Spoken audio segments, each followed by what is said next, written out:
네, 오늘은 전 세계 모든 교회가 또 기념하고 또 축하하는 그런 부활절입니다.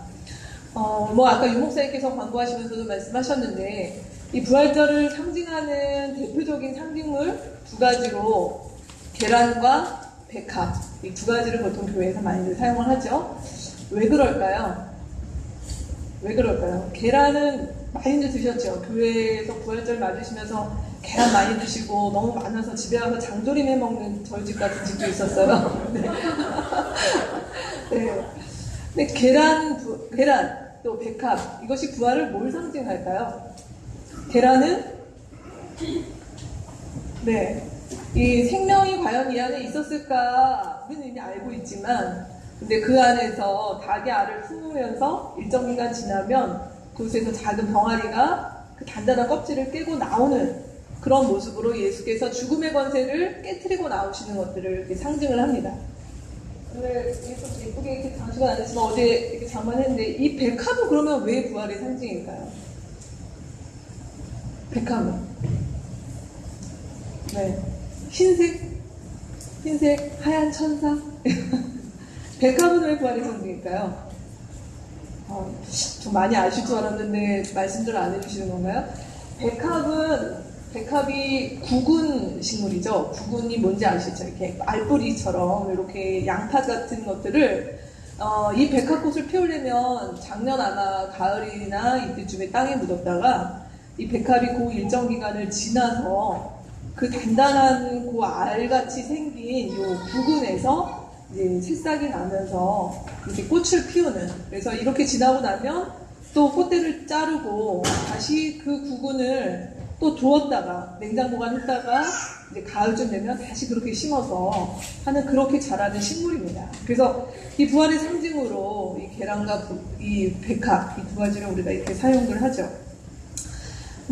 제가 상징에 대한 이야기를 드린 것은 사실 이 부활절이 그만큼 그냥 우리가 계란 먹는 날, 아이들한테는 어쩌면 계란 먹는 날이 될 수도 있는데 그 의미를 넘어서서 어쩌면 이 죽음의 권세를, 그리고 과연 이것이 소생할 수 있을까 싶은 그런 어떤 모습에서 새로 세어난 그 날을 기념하는 날이다라고 하는 것들을 우리 오늘 같이 그 기쁨을 나누는 시간이 되었으면 좋겠습니다. 제가 다시 한번 좀 기도하고 오늘 말씀을 우리 본격적으로 나누도록 하겠습니다. 하나님 감사합니다. 주님께서 부활하지 않으셨더라면 주님, 저희가 이 자리에 모여서 예배드릴 이유가 없습니다. 우리 주님께서 우리 가운데 부활의 산소망이 되어주시고 생명을 주셔서 하나님, 오늘 이 자리에서 우리가 주님 앞에 예배할 수 있습니다. 하나님, 우리가 살아있는 날 주의 부활을 기념하며 또 주의 부활에 동참할 것들을 소망하며 나아가는 저희 공동체 되도록 인도하여 주시옵소서. 오늘 말씀을 듣겠습니다.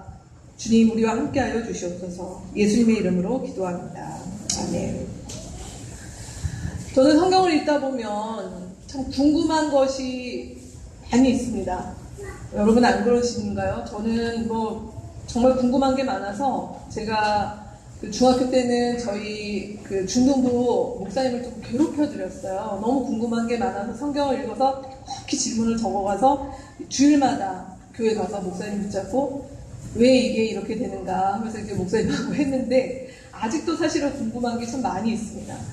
그런데 제가 궁금한 것 중에 하나가 바로 뭐냐면, 하나님이 일하시는 방식이 저는 참 궁금해요. 궁금하다기보다는 왜 그러셔야 되는가라고 하는 질문이 드는 지점이 있습니다. 왜냐하면 성경은 이 세상이 죄로 말미암아 깨어지고, 그리고 죄로 인해서 깨어진 세상이 복구가 좀 시급한 상황이다 라고 그렇게 성경은 이 세상을 향하여 진단하는데, 그렇다고 한다면 하나님이 정말 전능하시고 하나님께서 이 세상을 정말 사랑하신다면 이 긴급하고 문제가 많은 세상에 즉각적으로 개입을 하셔서 우리로 표현하면 긴급 복구 내지는 전면개혁 이런 것들 통해서 좀 세상을 한번 좀 뒤집어 주셨으면 좋겠는데, 하나님은 그렇게 일을 안 하신다는 것입니다.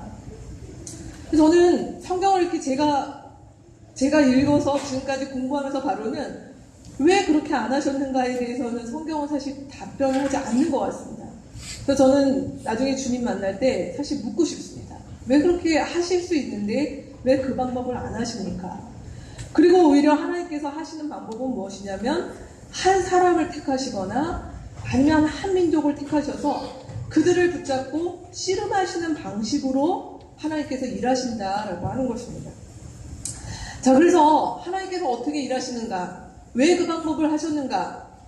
저는 오늘 그 질문에 대해서는 답을 할 수 없지만 하나님이 그렇다면 하나님께서 일하시는 방법이 무엇이었는가에 대한 것들을 먼저 한번 같이 나눴으면 좋겠습니다. 하나님께서 일하셨던 방법의 첫 번째는 바로 한 사람을 부르셨다는 것입니다. 여러분도 잘 아는 아브라함이라고 하는 한 사람을 하나님께서 부르셨습니다. 우리 말씀 한번 같이 읽어볼까요? 창세기 12장 2절에서 3절 말씀 같이 한번 읽겠습니다. 내가 너로 큰 민족이 되게 하고 너에게 복을 주어서 내가 크게 이름을 떨치게 하겠다. 너는 복의 근원이 될 것이다. 땅에 사는 모든 민족이 너로 말미암아 복을 받을 것이다.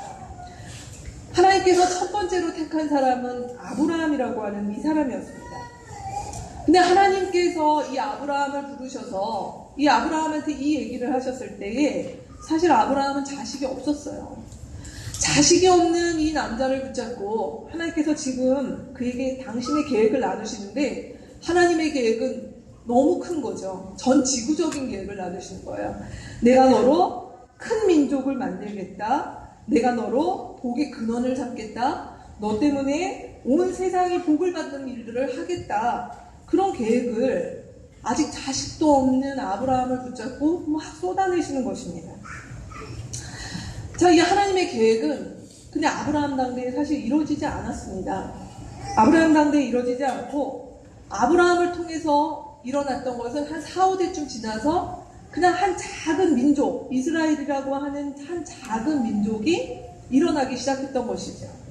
그래서 이스라엘 4, 5대를 거친 후에 이스라엘이라고 하는 당대의 이집트나 이런 어떤 화려한 민족에 비하면 참으로 볼품없고 작은 민족이었던 이 이스라엘을 하나님께서 또 부르십니다. 그러면서 그들한테 또 당신의 꿈을 막 이야기하시는 거예요. 그 본문이 출애굽기 19장 5절에서 6절에 있습니다. 같이 한번 또 읽어보겠습니다.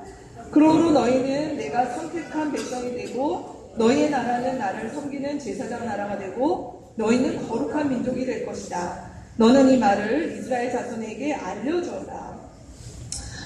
이 시기에 우리가 이스라엘 백성이 이 말씀을 들었을 때 우리 잘 알고 계실 거예요. 이집트 왕자 이런 영화를 보셨었던 분들은요. 이 시기에 이스라엘은 어떤 상태였습니까?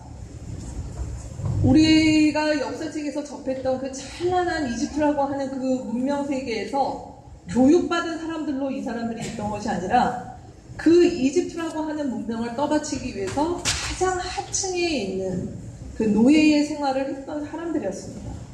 근데 이들을 하나님께서 극적으로 탈출시키시면서 이들한테 하나님께서 심어주신 꿈은 바로 무엇이냐면 내가 너희를 제사장 나라 삼겠다라고 하는 꿈을 주신 거예요. 한번 상상해 보세요. 이스라엘 사람들은 오랜 기간 한 400년 넘게 대대손손 노예로 있었어요. 그 사람들이 경험했던 제사장은 누구였습니까? 이집트에서 봤던 제사장들이었어요. 이집트의 그 화려한 신전과 이곳에서 잘 훈련받은 그 당시로는 상당히 엘리트인 그들의 모습들이 그들이 가지고 있는 제사장이었습니다. 근데 그 제사장은 어떤 역할을 했죠? 사람들이 그들이 섬기는 신에게 와서 무엇인가 경배를 드리고자 할 때에 그 사람들이 경배를 드릴 수 있도록 돕는 역할, 또 신의 어떤 메시지들을 이 백성들에게 전달하는 그런 역할, 그 역할이 바로 제사장의 역할이었습니다. 근데 하나님께서 이 이스라엘 사람들, 어찌 보면 상당히 미개하다라고 볼 수도 있는 이들을 붙잡고 너희가 하나님과 이 세상 사이에 그런 제사장의 역할을 하게 만들 것이다 라는 꿈을 주셨다는 것입니다. 얼마나 놀랐습니까? 근데 안타깝게도 우리가 구약성경을 읽다 보면 이 이스라엘이라고 하는 나라는 하나님께서 제사장 나라를 삼고자 했지만 그들은 이 하나님의 꿈을 번번이 실망시켜드리고 사실 상당히 속을 썩여드렸던 민족이었습니다. 그래서 우리가 구약을 읽다 보면 역사서나 선지서에 보면 하나님이 정말 얼마나 정말 속이 상하셨는지 그것들을 구구절절히 말씀하시고 있는 구절들을 자주 접하게 됩니다. 그래서 하나님께서 이제는 안 되겠다. 그래서 마지막으로 택한 비장의 카드가 바로 누구였냐면 메시아를 이 땅에 보내시는 것이었어요. 그래서 메시아를 보내셔서 그 메시아가 온 세상이 이 세상의 주인이며 왕이신 분이 바로 하나님이구나 라고 하는 것들을 알 수 있는 그러한 사람으로 이 땅에 메시아를 보내겠다 약속하셨습니다. 그리고 그 말씀을 구약의 마지막에 해당되는 이 스가랴라고 하는 성경에 하나님께서 또 주신 것입니다. 거기도 한번 같이 읽어볼까요? 주님께서 온 세상의 왕이 되실 것이다. 그날이 오면 사람들은 오직 주님 한 분만을 섬기고 오직 그분의 이름 하나만으로 간구할 것이다. 메시아가 오시는 그날에 그분은 어떻게 되신다고요? 온 세상의 왕이 되시고 그 메시아로 인해서 이 세상의 많은 사람들이 그분의 이름을 높이고 그분만을 섬기는 그날이 올 것이다. 그렇게 말씀하셨습니다. 이런 날이 왔나요? 온 세상 사람들이 그 메시아만을 섬기는 그날이 왔습니까? 저는 아직 안 온 것 같습니다. 일부 그런 사람들이 있지만 온 세상이 그렇게 되는 날은 아직 오지 않은 것 같습니다. 이 스가랴의 말씀을 읽었던 당대의 사람들에게도 이 말씀은 미래였지만 사실 오늘 이 말씀이 우리에게도 여전히 미래에 남은 일들이 남아있죠. 그러나 분명한 것 한 가지, 그때와 지금 다른 것은 뭐냐면 그 약속하신 메시아가 오셨다라고 하는 것입니다. 자, 이 메시아라고 하는 말의 뜻은 구원자라고 하는 뜻입니다. 구원자. 그래서 이 구원자라고 하는 말의 히브리어로 쓰는 말이 메시아이고, 이 메시아라고 하는 말을 헬라어, 그리스도말로 표현할 때가 그리스도가 됩니다. 그래서 메시아와 그리스도는 같은 말인 것이죠. 자, 이 메시아가 이 땅에 오셨습니다. 근데 그는 아주 화려하게 이 세상이 감히 범접할 수 없는 그런 영광 가운데 오신 분이 아니라 한 사람의 평범한 사람으로, 그것도 목수의 신분으로 그렇게 이 땅에서 평범한 범인으로 계셨습니다. 근데 그분이 그냥 평범한 분이 아니라 바로 메시아이구나 라고 하는 것들을 알아본 사람들이 누구입니까? 바로 제자들이었습니다. 자, 우리 얼마 전에도 이 본문 같이 봤었는데 오늘 또 다시 한번 보게 되네요. 마태복음 16장 16절에서 19절 말씀, 이 말씀들도 같이 읽겠습니다. 시몬 베드로가 대답하였다. 선생님은 살아계신 하나님의 아들 그리스도십니다. 예수께서 그에게 말씀하셨다. 나도 너에게 말한다. 베드로다. 나는 이 반석 위에다가 내 교회를 세우겠다. 죽음의 문들이 그것을 이기지 못할 것이다. 내가 너에게 하늘나라의 열쇠를 주겠다. 내가 무엇이든지 땅에서 매면 하늘에서도 매일 것이요 땅에서 풀면 하늘에서도 풀릴 것이다. 시몬 베드로로 대표되는 제자들이 누구를 발견한 것입니까? 예수님을 보고 뭐라고 고백한 것이죠? 주는 그리스도십니다. 다시 말해서 주는 바로 우리가 구약에서 하나님께서 우리 가운데 주시기로 약속한 메시아이십니다. 라는 고백을 한 것입니다. 그래서 예수님께서 말씀하셨습니다. 이것을 너에게 알게 한 것은 이 세상이 그런 것이 아니라 하나님께서 너로 하여금 이것들을 알게 하였구나. 그러면서 뭐라고 말씀하셨죠? 우리 같이 나눴었는데 너는 베드로다. 내가 이 반석 위에다 할 때 이 반석은 뭐라고요? 제자 공동체가 고백한 그 믿음의 고백 위에다가 나의 교회를 세우겠다라고 약속하셨습니다. 그래서 메시아가 오셔서 하시는 일은 무엇입니까? 그 메시아가 누구인지를 알아보는 사람들, 그 메시아를 메시아로 인정하는 사람들을 통해서 주의 교회를 세우겠다라고 약속하신 것입니다. 그리고 그 주님의 교회는 어떤 일을 한다고요? 오늘 17절 이후의 말씀에 보면 그 주의 교회는 하늘나라의 열쇠를 가지고 있고 죽음의 문이 이기지 못하고 하늘과 땅을 연결하는, 하나님과 이 세상을 연결하는 바로 제사장 나라의 역할, 그런 역할을 하는 교회가 주님께서 제자들을 통해서 세우시겠다고 약속하신 것입니다. 이게 하나님의 꿈이었습니다.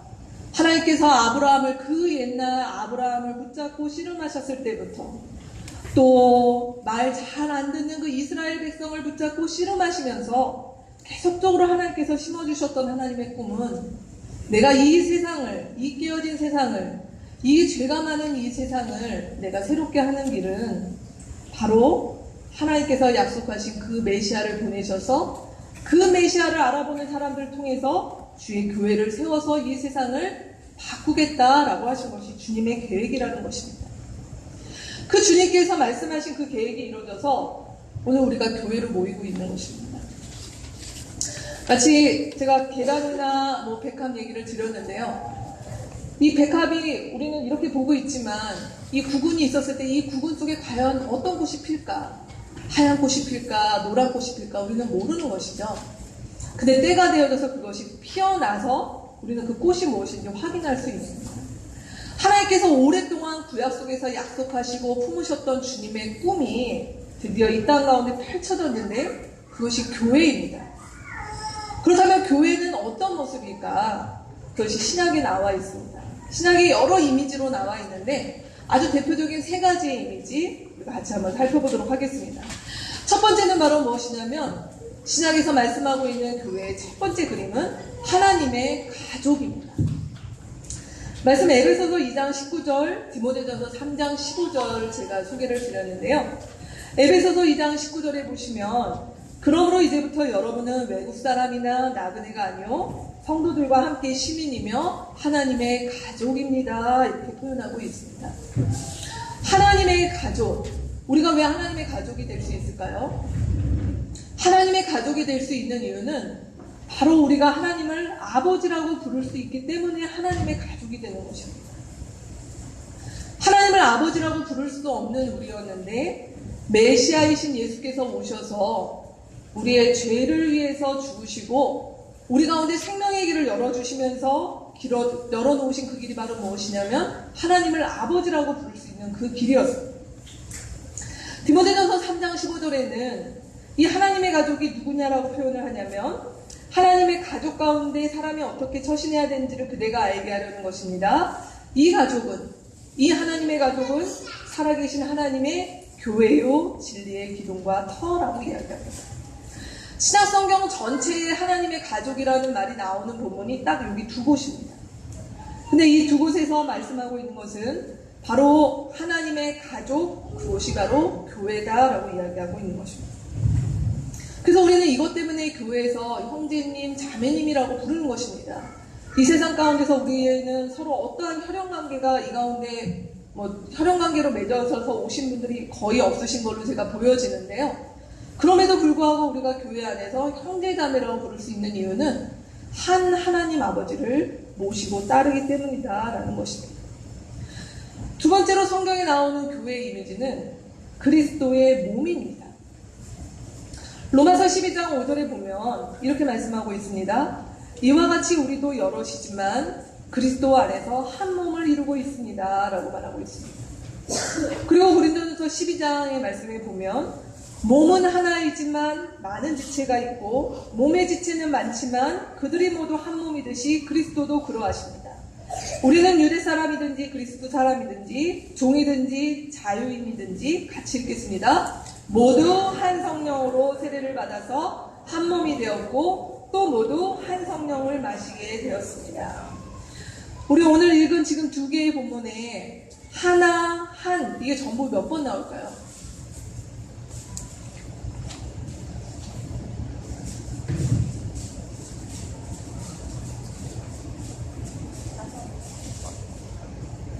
여섯 번 나오죠. 로마서에 한 번 나오고 고린도전서에 5번 나옵니다. 이 짧은 세 구절 가운데 이 말이 이렇게 많이 나온다는 것은 그만큼 강조한다라고 하는 의미입니다. 성경이 말하고 있는 것은 무엇입니까? 교회는 무엇이다? 교회는 그리스도의 몸이다. 그리스도의 몸인데 우리는 그 각자 안에서 각 지체의 역할을 맡고 있다. 근데 오늘 고린도전서 12장 13절에 보면 각 지체는 어떨 때 의미가 있습니까? 바울사도가 고린도전서 12장에서 말씀하시는 건 그거예요. 내가 아무리 예쁜 눈을 가지고 있어도 나의 예쁜 눈은 나라고 하는 몸 안에 있을 때, 몸에 있을 때 이 눈이 예쁜 것이지 눈이 예쁘기 때문에 제가 눈을 빼서 별도의 어떤 장식품을 만들어 놓는다. 예쁘지 않죠? 무섭죠? 네, 무섭죠. 우리 몸의 모든 이 지체들, 각 부분은 몸이라고 하는 이 전체 속에 있을 때 의미가 있고 조화로운 것입니다. 그리고 그뿐만 아니라 제 눈이 아무리 예뻐도 제 눈이 예뻐지기 위해서 저의 몸의 모든 혈관과 또 세포와 이 모든 것들이 유기적으로 서로 함께하고 서로 지원하고 서로 의존하지 않는다면 이 눈은 그렇게 유지될 수 없다는 것입니다. 성경이 말하고 있는 교회의 그림은 그렇습니다. 교회 안에 우리가 각자로 우리의 각 개인의 고유한 개성과 정체성과 또 우리가 자라는 환경과 이런 모든 부분들 이 안에 들어와서 우리가 그 모든 것들 다 똑같아야 됩니다. 그 말이 아니라 우리의 개성이 있지만 그러나 그 모든 것들이 하나 유기적으로 같이 조화롭게 이루어지는 가운데 연합하고 또 그 다양성을 존중하는 아름다운 공동체로 자라는 것, 그것이 교회다라고 설명하고 있는 것입니다. 세 번째로 성경에서 보여주는 이미지는 성령의 전이라고 하는 그림입니다. 고린도전서 3장 16절 말씀에 이렇게 나와 있습니다. 여러분은 하나님의 성전이며 하나님의 성령이 여러분 안에 거하신다는 것을 알지 못합니까? 하나님의 성전, 왜 우리가 하나님의 성전이 될 수 있을까요? 하나님 아버지를 우리가 따르고 있고 그리고 그 하나님 아버지로 말미암아 우리가 그분의 몸이 되어가고 있기 때문에 이 자체를 성경에서는 성령께서 거하시는 전이다라고 그렇게 표현합니다. 그 성령의 전에서는 어떤 일들이 있는가? 에베소서 1장 14절 같이 한번 읽겠습니다. 이 성령은 하나님의 소유인 우리가 완전히 구원받을 때까지 우리의 상속의 담보이시며 우리로 하여금 하나님의 영광을 찬미하게 하십니다. 우리 안에 계신 성령님이 어떤 일을 하시냐면 하나님의 소유인 우리가 완전히 구원받을 때까지 이 세상이 끝에 이르러 주께서 오셔서 우리를 완전히 구원하는 그날까지 성령이 우리 안에 어떤 역할을 하시냐면 상속의 담보다. 담보가 무엇입니까? 계약금 같은 것입니다. 대파짓입니다. 무슨 얘기일까요? 우리가 구원받았으면 어떻게 합니까? 사실 정확한 표현은 죽어봐야 합니다. 내가 천국에 갈지 지옥에 갈지 어떻게 알아요? 죽어봐야 알아요. 아무리 내가 구원의 확신이 있다 하더라도 모르는 일입니다. 굉장히 불안한 얘기죠. 근데 성경 우리 가운데 무엇이라고 얘기합니까? 그 너의 구원에 대해서 담보물이 있다는 것입니다.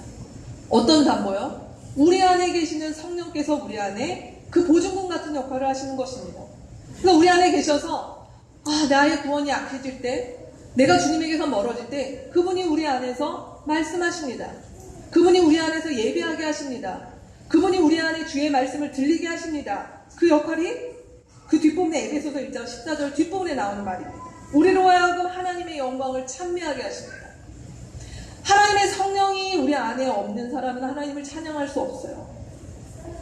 아무리 이 자리에서 성경을 아무리 많이 읽고 많은 어떤 것들을 배운다 하더라도 성령께서 그 안에 내주하시는 사람만이 하나님을 찬양할 수 있습니다.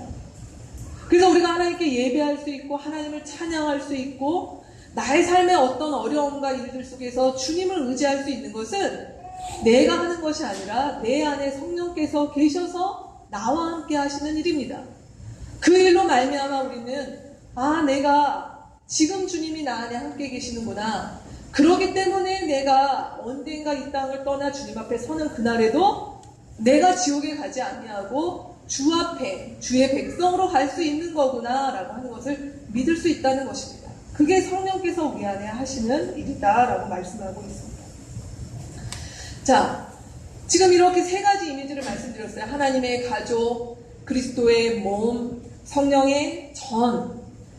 이 세 가지에서 우리가 알 수 있는 분명한 것 한 가지가 있는데 그것은 바로 무엇이냐면 교회는 건물이 아니라는 것입니다. 교회는 건물이 아닙니다. 그럼 교회는 누구입니까? 교회는 무엇입니까? 오늘 말씀에서 뭐라고 얘기하고 있죠? 교회는 누구입니까? 교회는 누구입니까? 우리입니다. 교회는 우리입니다. 교회는 건물이 아닙니다. 성경이 말씀하고 있는 교회는 바로 내가 교회입니다. 또 여기에 계신 여러분이 교회입니다. 그리고 우리가 교회입니다. 성경이 말씀하고 있는 진리는 이것입니다. 자, 그렇다면 이렇게 말씀하시고 있는 우리가 교회인 교회가 어떤 모습으로 모였는가라고 하는 것이에요. 이 교회가 그러면은 우리의 현실 속에서 실제로는 무엇이었는가? 신약 성경에 이 교회가 어떻게 모였는지에 대해서 많은 구절에서 설명하고 있습니다. 제가 오늘 거의 구절의 많은 부분을 가져왔습니다. 신약 성경의 교회가 어떻게 모였는가? 로마서부터 이렇게 있는데요. 여러분 하나씩 한번 체크를 한번 해보시겠어요? 로마서 16장 5절에 보면 이 교회가 어디서 모였다고요? 그들의 집에서 모였습니다. 고린도전서 1장 2절에는 어디라고 부르고 있죠? 고린도에 있는 하나님의 교회, 지역을 이야기하고 있습니다. 고린도전서 16장 19절에는 아시아에 있는 교회고 누구의 집에서 모였다고요? 아굴라와 브리스가의 그 집에 모였다라고 이야기합니다. 골로새서 4장 15절에는 누구의 집에서 모였습니까? 눈바와 그 부인의 집에서 모였습니다. 데살로니가전서에는요, 데살로니가 사람의 교회입니다. 마지막으로 빌레몬서에는 아키포와 그대의 집에 모이는 교회라고 나와 있습니다. 자, 이 말씀들에서 우리 가운데 보여주는 교회는 어떤 모습입니까?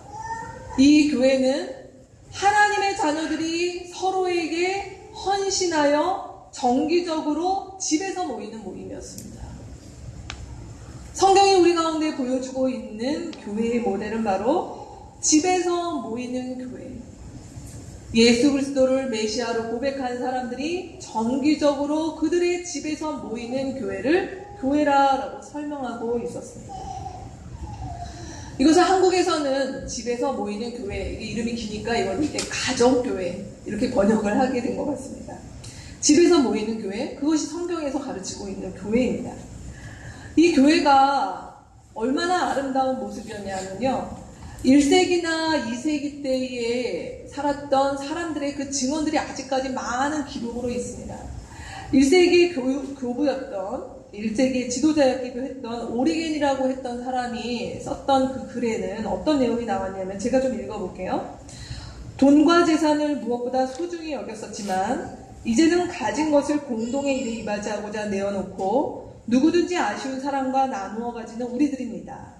서로 미워하고 죽이고 하면서 우리의 동족이 아닌 사람들과 생활 관습이 달라서 한 번도 공동유대를 유지해 본 적이 없었지만 그리스도께서 나타나신 후로 이제는 밥상 공동체를 이루며 함께 사는 우리들입니다. 이렇게 기록을 했습니다.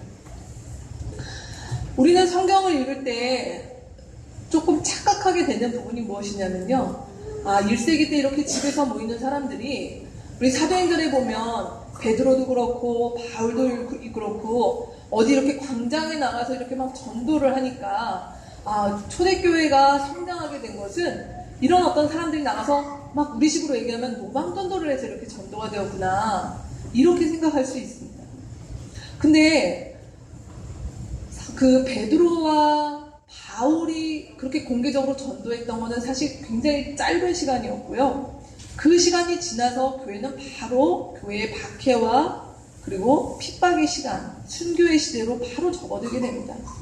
그래서 사실은 이 1, 2세기의 기록을 보면 많은 교회들이 우리처럼 이렇게 공개적으로 전도를 하는 방식으로 전도해서 교회가 성장한 것이 아니었습니다.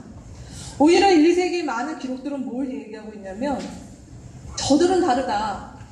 저들이 무엇인가 집에서 모이는데 그 모임에는 노예와 부자의 차이가 없었고, 그 모임에는 남자와 여자의 구별이 없었고, 그 모임에는 가난한 자와 부유한 자의 구별이 없이 다 같이 함께 식사하며, 그리고 그들은 이 사회에, 그 1, 2세기에 있는 사회의 복지제도나 이런 부분들이 사실 거의 없던 거였죠.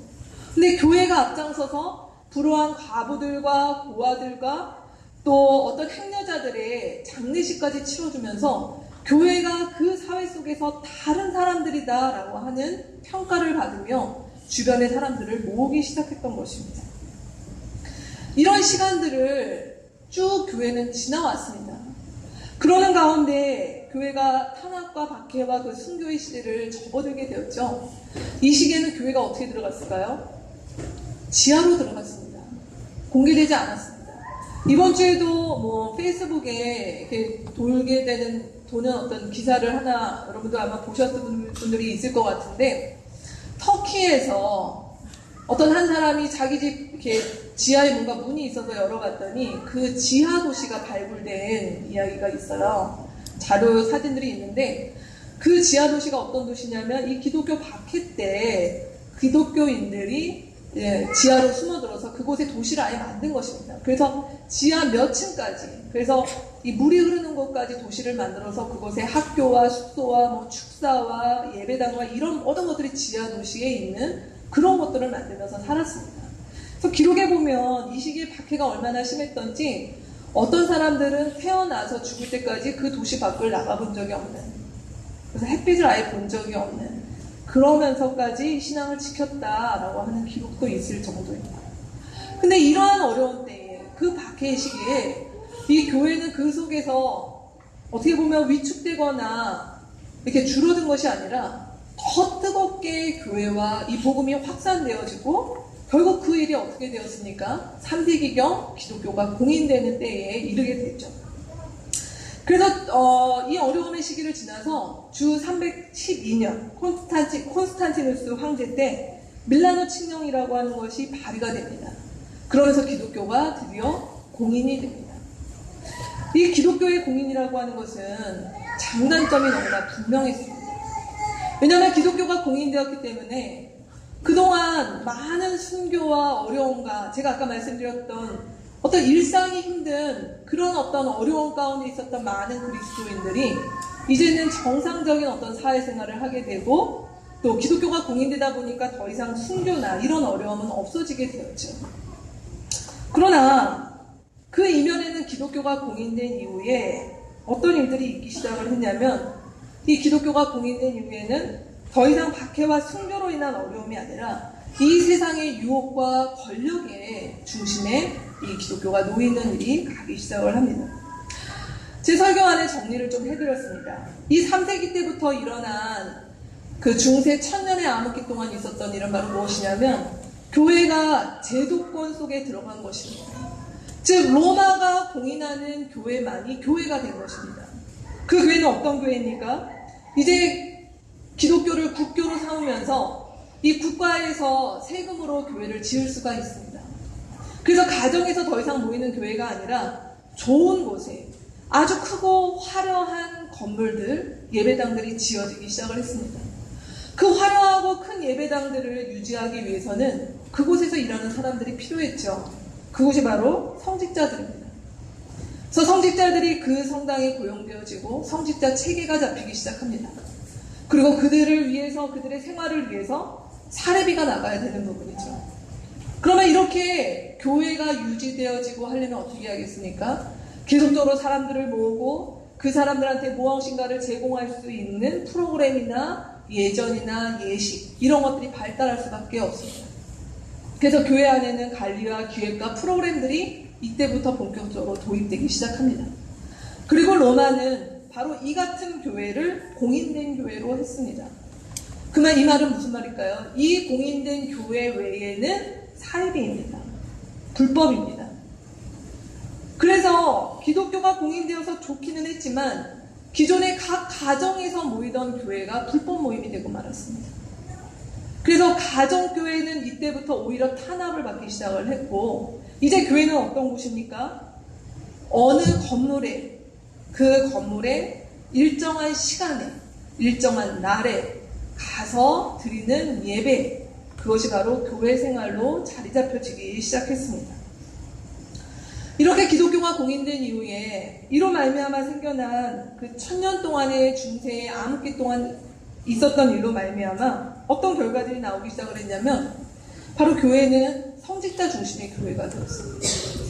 기존까지 성경에서 말하고 있는 교회는 사실은 성직자, 소위 말하는 주의 종, 이런 부분이 사실은 없습니다. 그것은 성경에서 말하고 있는 역할의 차이였습니다.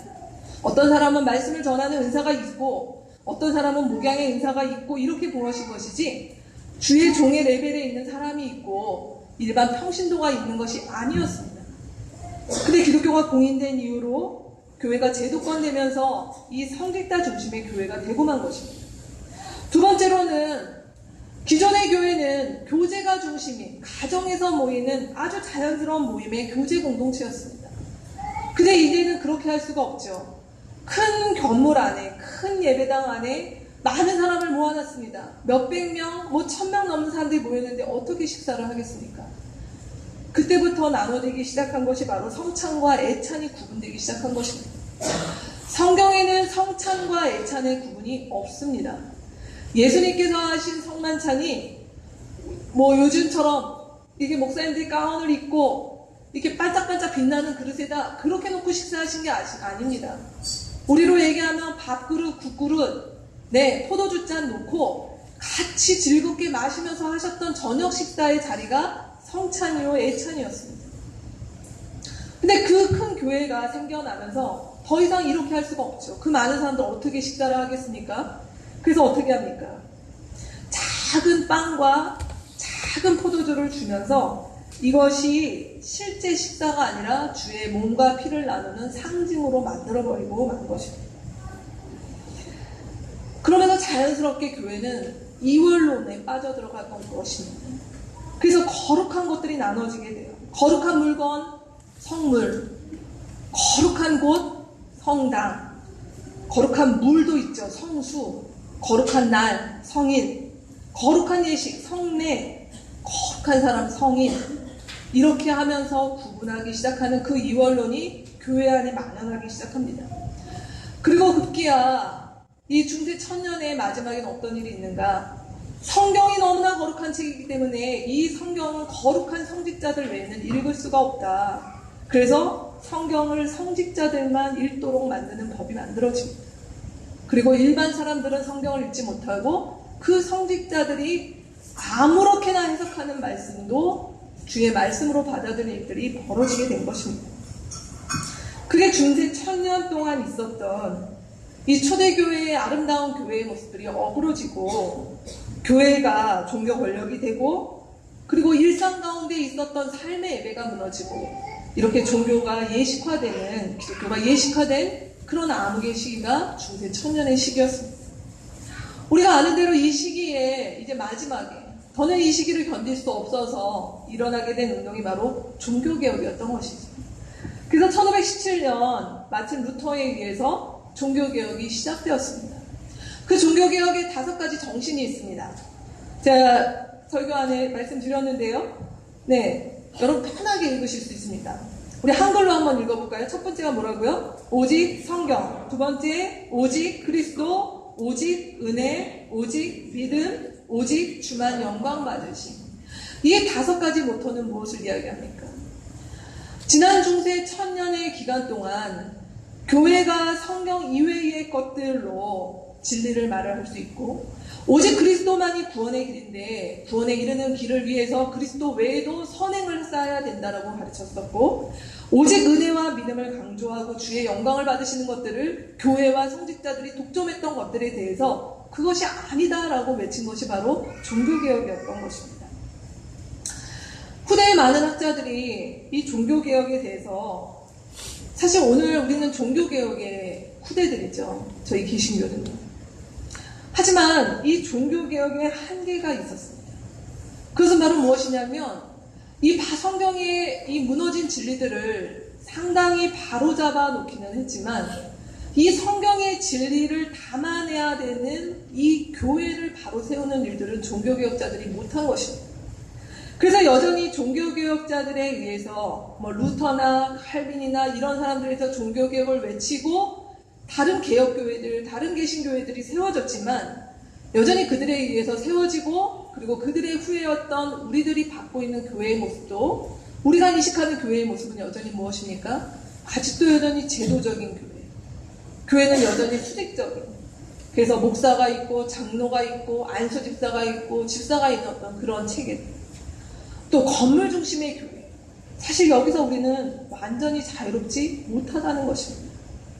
그래서 오늘날 많은 사람들이 무엇이라고 얘기하냐? 제2의 종교개혁이 필요하다고 얘기합니다. 제2의 종교개혁은 다름 아닌 교회를 성경이 말하고 있는 그 건강하고 성경이 말하고 있는 그 교회 유기체적이며 공동체적이며 수평적이며 그리고 가족적인 그 교회를 회복하자라고 하는 제2의 종교개혁 운동이 세계 곳곳에서 벌어지고 있습니다. 그리고 그 운동의 흐름 속에 바로 이 가정교회가 있는 것입니다. 이제 우리 좀 나들목 이야기를 좀 해볼까요? 나들목 일상교회는 가정교회를 하는 교회입니다. 나들목 일상교회가 가정교회를 하는 것은 우리 교회가 빠르게 성장하거나 뭔가 좀 부흥하고 싶거나 아니면 기존 교회에서 구역이나 속회나 셀을 하셨던 분들이 좀 식상하니까 좀 새롭게 해보자고 해서 가정교회를 하는 것이 아닙니다.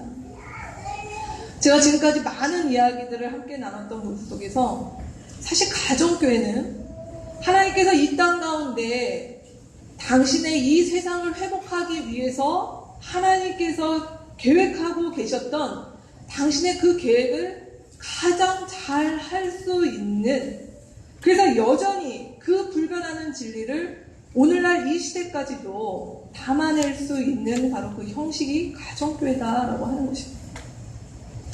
그래서 나들목에선 다른 건 없어도 뭐 성가대, 여전도회, 남전도회 뭐 이런 것들 사실 성경에서 말하는 어떤 모습은 아닐 수도 있습니다. 그러나 우리가 성경에서 성경의 진리들을 우리가 어떻게 잘 담아낼 수 있을까라고 할 때 그 부분에서 가정교회는 사실 성경이 우리 가운데 말하고 있고 또 성경이 우리 가운데 교회는 이런 모습이다라고 얘기하는 가장 근접한 모습으로 가정교회가 존재하기 때문에 우리 나들목교회가 가정교회를 하는 것입니다.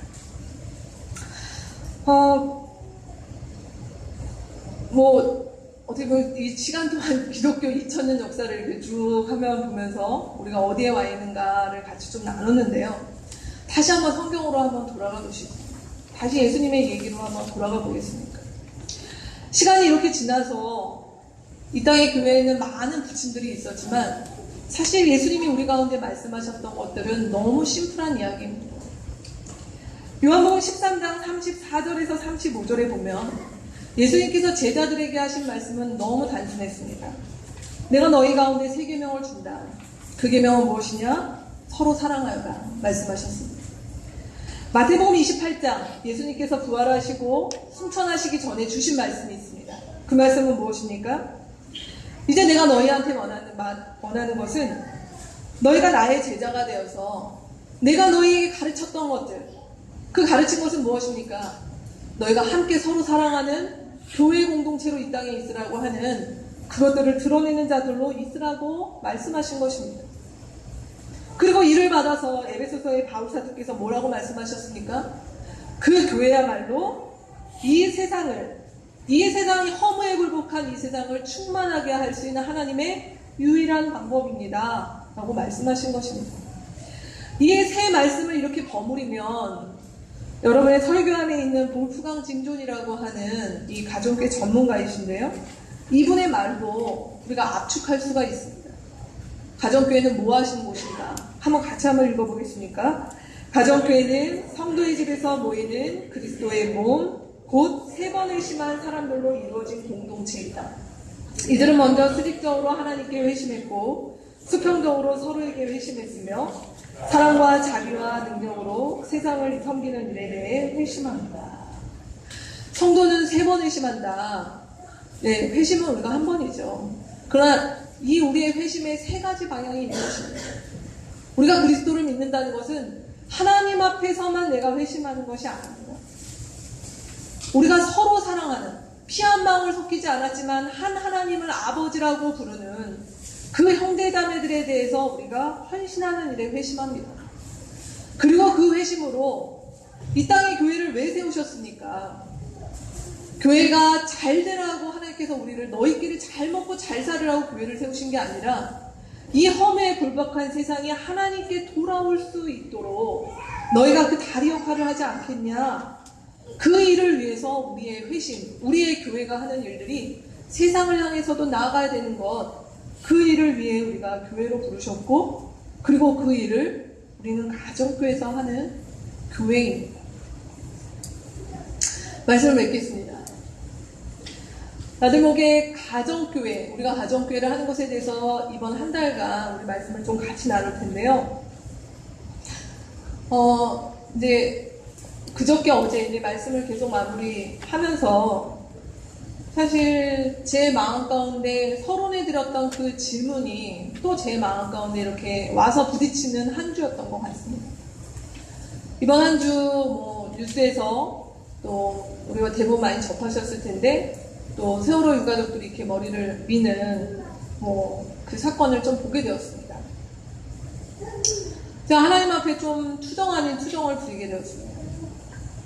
하나님, 언제쯤 이 세상을 좀 바꾸시겠습니까? 저는 주님이 오신다 말씀하지 않으시고 그냥 차라리 빨리 오셨으면 좋겠습니다. 차라리 빨리 오셔서 정말 이 눈물과 고통을 중단시키시고 주님이 우리 가운데 계속 말씀하셨던 하나님만 섬기는 나라, 정의와 평화가 넘치는 나라, 이런 눈물이 없는 나라를 정말 빨리 이루셨으면 좋겠습니다. 라고 제 안에서 탄식이 있었습니다. 근데 그때 주님께서 제가 어떤 말씀을 듣는 건 아니고요. 어떤 이런 말씀을 하시는 것 같은 느낌을 받았어요. 100년도 안 되는 삶을 사는 너의 그 기다림보다 내가 이 세상에 회복하기를 원하는 나의 그 오랜 기다림은 참 오랜 세월 기다리고 있었고 누구보다 내가 그것을 원한다.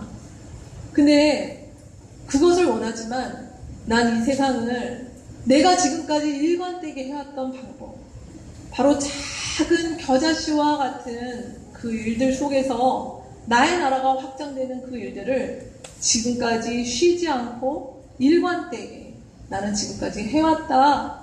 그런 말씀을 이렇게 하시는 것 같았습니다. 근데 제 안에 떠올랐던 말씀이 어떤 말씀이냐면 말씀에 그런 말씀이 있죠. 산을 옮겨 바다에 던지고 싶으면 어떤 믿음이 필요하다고요? 겨자씨만한 믿음이 있으면 그게 가능하다라고 하신 말씀이 있죠. 겨자씨만한 믿음이 있으면 산을 옮긴다는데 정말 저 어떤 무정함의 산들, 이 사회의 불의함의 산들, 난 당장이라도 옮겨서 바닷속에 던져버리고 싶은 그런 오늘을 살아가는 상황인데 근데 주님이 우리 가운데 그 겨자씨만한 믿음이 있다면 한다라고 말씀하십니다. 그리고 오늘의 말씀의 이제 결론이 사실 오늘의 내용들은 나들목교회 가정교회 디딤돌에 있는 내용들입니다. 그리고 나서 결론의 말씀으로 이렇게 보게 되니 결론의 말씀으로 주어진 것이 마태복음 13장에 있는 예수님의 비유였습니다. 말씀 한번 같이 읽어보겠습니다. 예수께서 또 다른 비유를 들어서 그들에게 말씀하셨다. 하늘나라는 겨자씨와 같다. 어떤 사람이 그것을 가져다가 자기 밭에 심었다. 겨자씨는 어떤 씨보다 더 작은 것이지만 자라면 어느 풀보다 더 커져서 나무가 된다. 그리하여 공중의 새들이 와서 그 가지에 깃들인다. 우리 예수님은 어찌나 낭만적이신지요. 지금 저처럼 당장이라도 산을 옮겨서 뭔가를 해결하고 싶은 사람한테 마치 예수님이 진아야 너 좀 내 옆으로 와서 앉아봐라 하면서 보여주시는 그림은 바로 이런 그림이었습니다. 겨자씨가 있다. 그 겨자씨를 보신 분들 많으시고 인터넷에 보시면 있으십니다. 깨보다도 작습니다. 그 깨보다도 작은 겨자씨를 자기 밭에 심었더니 그게 나무가 되었다. 저는 어렸을 때 겨자씨 나무가 제크와 콩나무에 나오는 그런 나무인 줄 알았어요. 근데 찾아보시면 알겠지만 겨자씨는 나무가 아닙니다. 겨자씨는 많이 커야 1, 2m 정도 자라는 어떻게 보면 이렇게 이채꽃밭 같기도 하고 그런 모델입니다. 근데 성경에는 어떤 풀보다는 확실히 크죠. 그래서 나무가 된다, 어떻게 보면 나무처럼 보인다 이렇게 보는 것이 맞을 것 같습니다. 하나님이 우리 가운데 기대하셨던 그 하나님 나라는 어떤 특정한 사람이 능력이 많고 뛰어나서 이 세상을 덮어버릴 것 같은 거목으로 자라는 그 사람으로 인해서 만들어지는 그의 나라가 아니라 하나님이 우리 가운데 주시는 꿈은 무엇이냐면 그 작은 겨자씨, 내가 그 겨자씨로 산을 옮겨 바다에 던질 수 있는 일은 내가 할 테니 너는 무엇을 해야 되는가?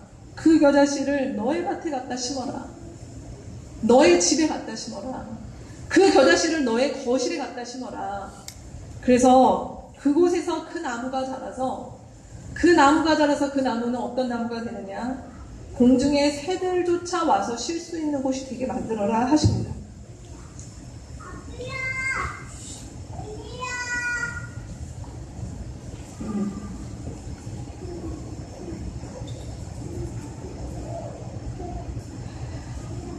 사람도 쉴 수 없는 이 세상에 주님은 우리의 작은 집이지만 우리 각자 안에 이 겨자씨를 심을 때 새도 쉴 수 있는 곳이 되게 하시겠다고 약속하십니다.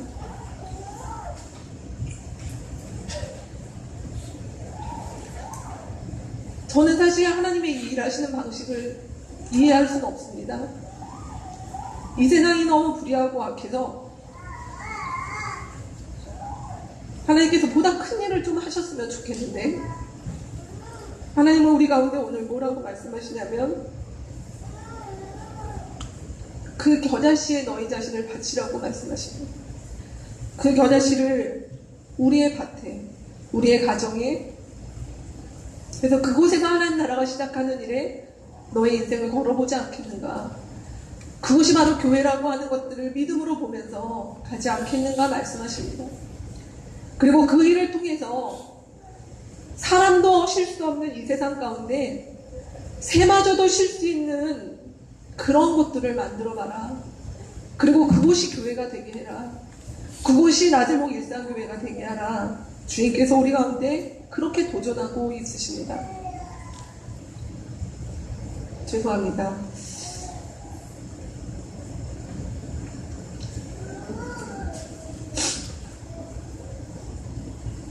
나들목 일상교회가 꿈꾸는 꿈, 우리가 이 땅 가운데서 소문난 교회, 화려하고 대단하고 좋은 교회가 되는 꿈이 아니라 우리는 겨자씨와 같은 작은 자들이지만 그 겨자씨가 그늘이 되어서 이 세상 가운데 쉴 곳 없는 자들과 이 세상 가운데 어디 기댈 데가 없는 자들, 그것이 새라 할지라도 올 수 있는 교회가 되는 꿈, 그 꿈을 우리가 꾸었으면 좋겠습니다. 그런 모임이 우리의 가정교회가 되었으면 좋겠습니다. 무엇인가 화려한 것이 아니더라도 주님이 우리 가운데 꾸미신 것, 그리고 주님께서 하나님께서 일관되게 당신의 역사 속에서 하셨던 그 일들을 이뤄가는 우리 나들목 일상교회가 되었으면 좋겠습니다. 같이 기도하겠습니다.